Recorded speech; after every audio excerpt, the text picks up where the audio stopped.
Hi, friends. Can you imagine that you can live in isolation?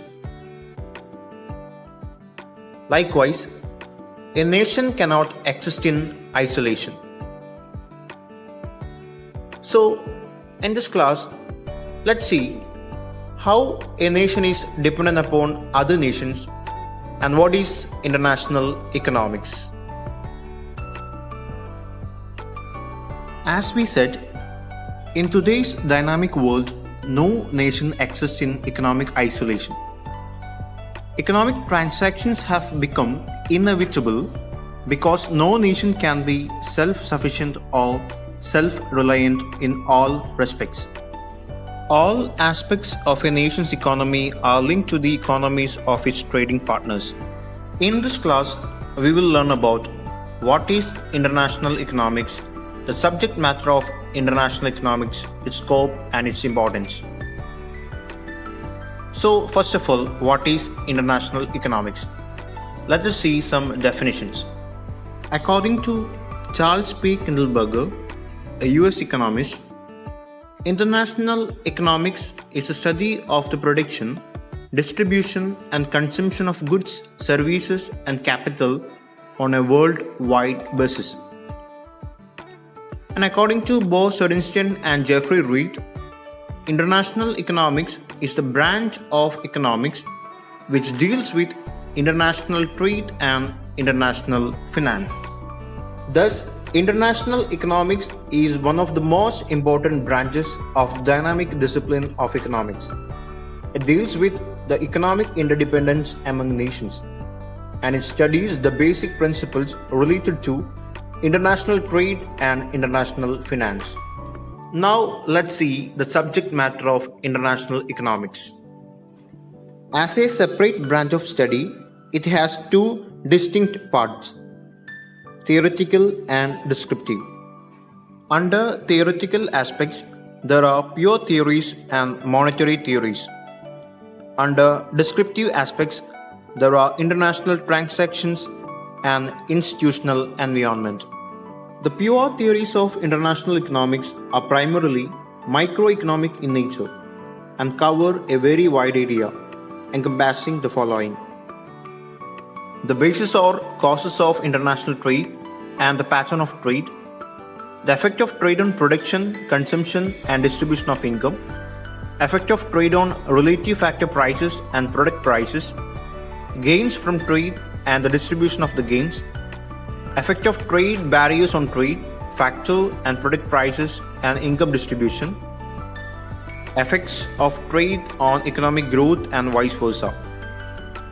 The monetary theories of international economics are primarily macroeconomic in nature and deal with matters pertaining to the balance of payments and international monetary system.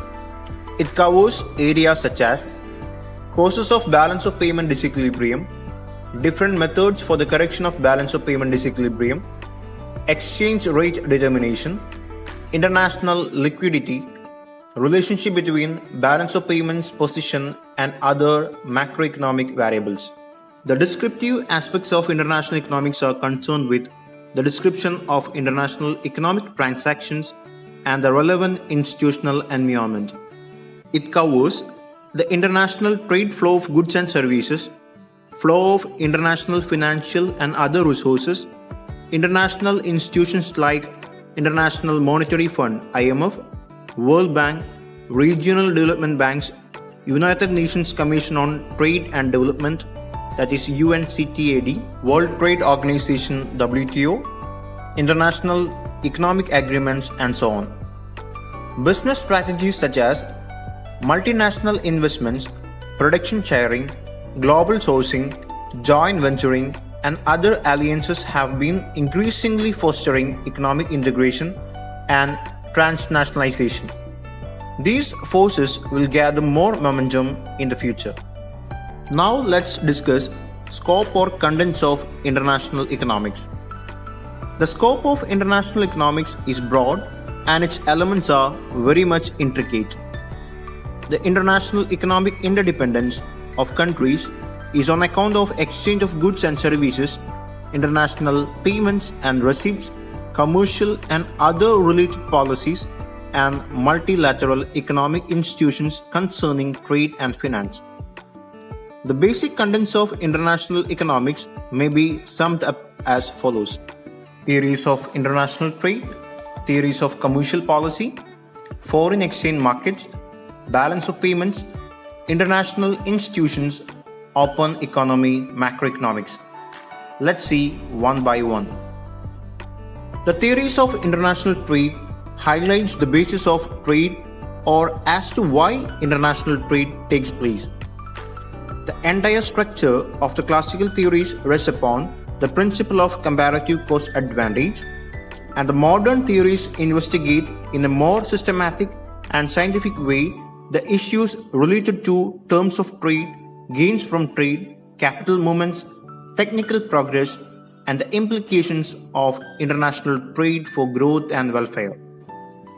Theories of commercial policy analyzes the reasons for and the effects of tariff and non-tariff restrictions on international trade.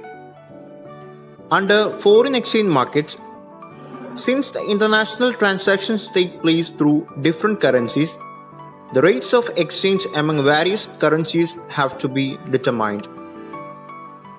In case of balance of payment, it is a detailed account of the receipts and payments to the rest of the world by a particular country on account of transactions of goods, services, and capital.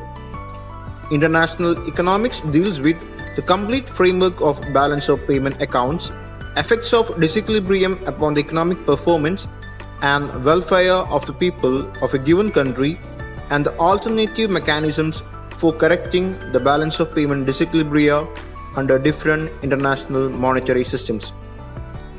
International economics examines the working and policies of the international institutions that have been created to deal with the problems regarding stabilization of exchange rates, correction of balance of payment disequilibria, and meeting the shortage of international liquidity so as to promote the growth and development of nations across the globe.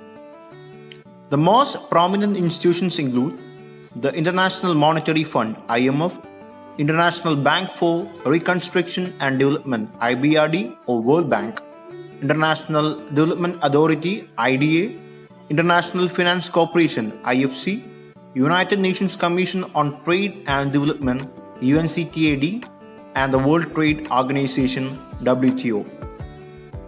And in case of open economy macroeconomics, it deals with the mechanisms of adjustment in balance of payment disequilibria.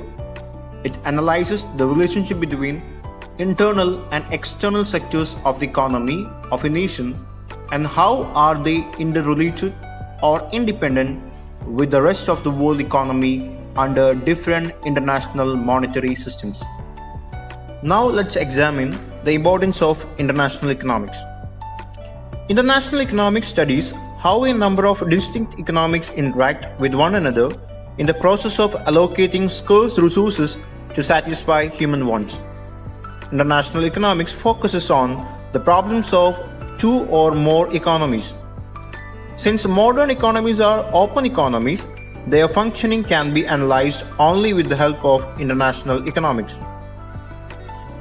International economics helps explain international interdependence. International interdependence refers to the degree to which economic events in one country affect others.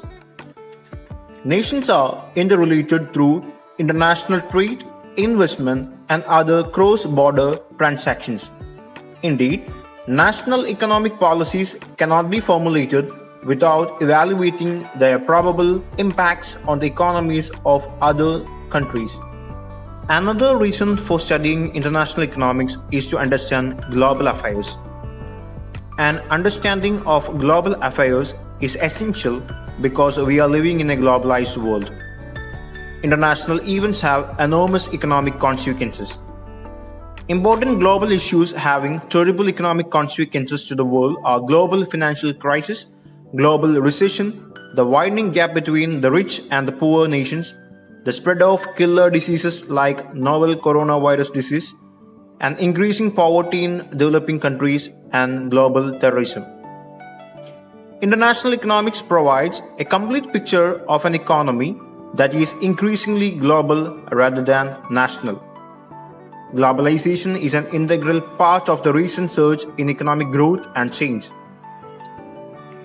International economics is helpful in understanding what goes on in the world of today and to be informed consumers, citizens, and watchers. On a more practical level, international economics is required for numerous jobs in multinational corporations, international banking, government agencies, and international institutions like IMF and World Bank.